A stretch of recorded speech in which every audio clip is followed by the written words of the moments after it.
अदिति जी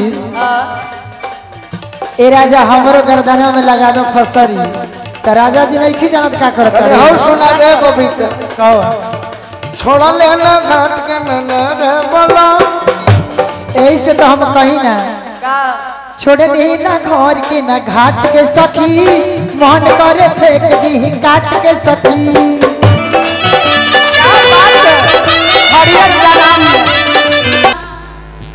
रघु तहर उम्र 9 साल बा लेकिन तहरा मन में सबर नहीं के हो।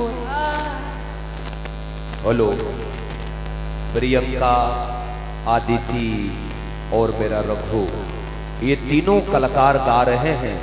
इसके बाद में जितने हमारे कैमरा वाले भाई हैं, आप जिनके दरवाजे पे आए हैं, आपका बहुत बहुत स्वागत है।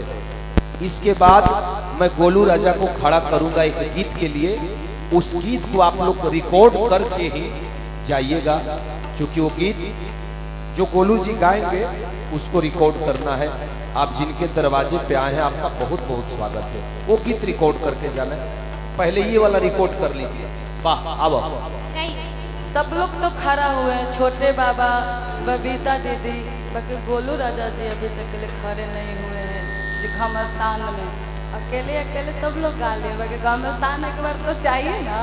है? तो हम चाहेंगे कि हमारे गोलू राजा जी एक बार खड़े होंगे तो बड़ा अच्छा लगेगा। और फिर से आइए ना बबीता जी, आप भी आएंगे इसमें।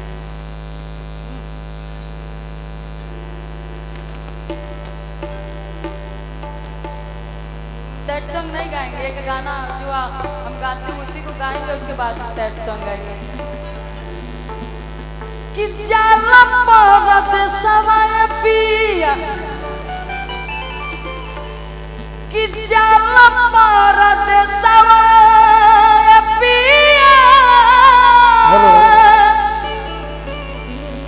आर ले लो एगो रसरी पिया हमारो, ए पिया हमारो, ए पिया।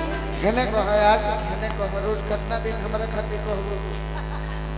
अब ये कह के बुढ़वा क्या वापस से न कहेंगे ज्यादा करके। अच्छा बा, मौका मिलन बाजे बबीता खातिर को हो बिल्कुल कहेंगे, बाकी ये तो कह दे कि जाला परद सवाय पिया, आद ले लो एगो रसरी पिया हमारो, ए पिया हमारो, ए पिया हमारो, गरदनवा में लगा दो फसरी।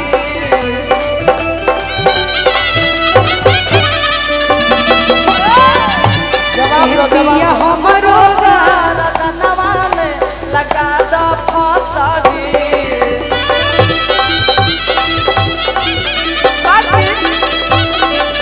इसमें हम चाहेंगे कि थोड़ा जैसे डांस होता तो बिल्कुल वैसे हो तो मजा आएगा। आप उधर जाइए ना, आप और बबीता जी आएंगे और इधर से हम और प्रियंका जी। बीच में रघु आई हैं, बीच में। चाल परद सवाय पिया, चाल परद सवाय पिया, ले ले एगो रसरी पिया, ए पिया हमारो, ए पिया हमारो, गरदनवा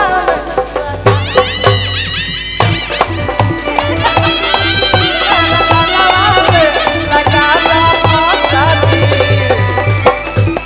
जवाब दो। एक और जवाब दो है गीत के। इनकरा गीत के जवाब दी। खाली बहिन मानना से होई, कलाकारी में कंपटीशन से रह जाना, तब आगे बढ़ो। तू गर्दन में फसरी लगावे के बात मत कर। हमारा आंख में देखो तारा खातिर प्यार कितना बा। देखो कि का देखे लो ऐसे हंस के, जान ले बुका गोरा में कस के, का देखे ला ऐसे हंस के, जान ले बहका पूरा में कस के, प्यार में पागल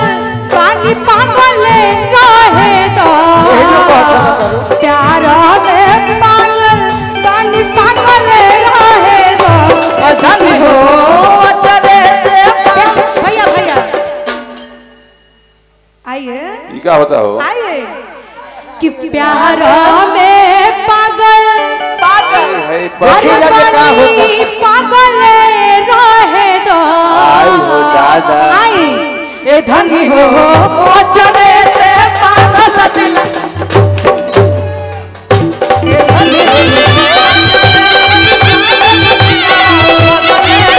ए धनी हो चले से पागल दिलवा बंधाए रहे ए राजा हमरो गाना लगाओ फसरी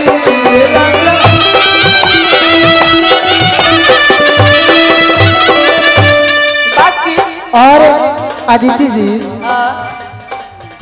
ए राजा हमरो गर्दना में लगा दो फसरी तो राजा जी नहीं जानत का करता अरे हो सुना दे बबीता कहो छोड़ा लेना घाट के न बोला यही से तो हम कही ना का छोड़े नहीं ना घर के ना घाट के सखी मन करे फेंक दी काट के सखी हरियर जलाम छोड़लस ना घर के ना घाट के सखी मन करे फेंक दी काट के सखी ओनिए पियावत जाके जूस बाटे हो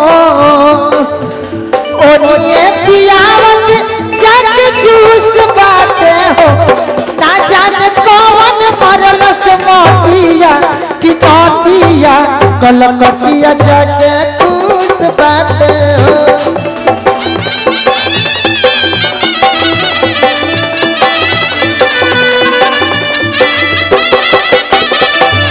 बिना जाने कौन मरलस मोतिया कि नौतिया कलकतिया जाके जूस बाटे हो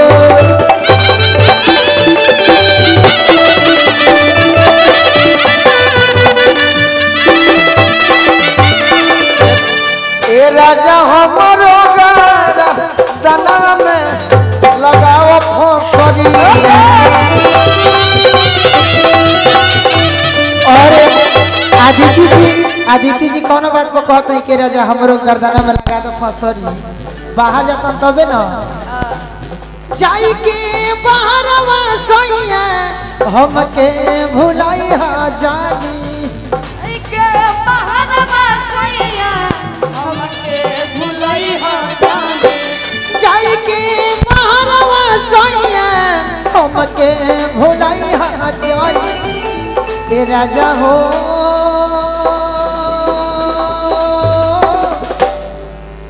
अखिया के झूलुआ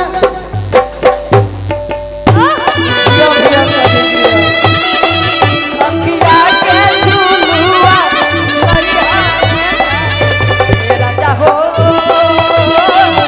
अखिया के झुलुआ लइहा रे सा ए राजा हमारो गर्दनवा में लगा दो फसरी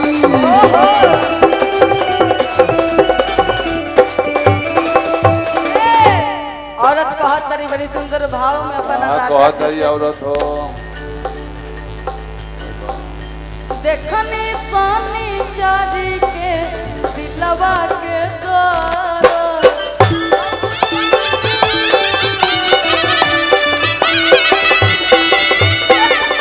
डोली से निकलत हमारा एको दिन ना बीता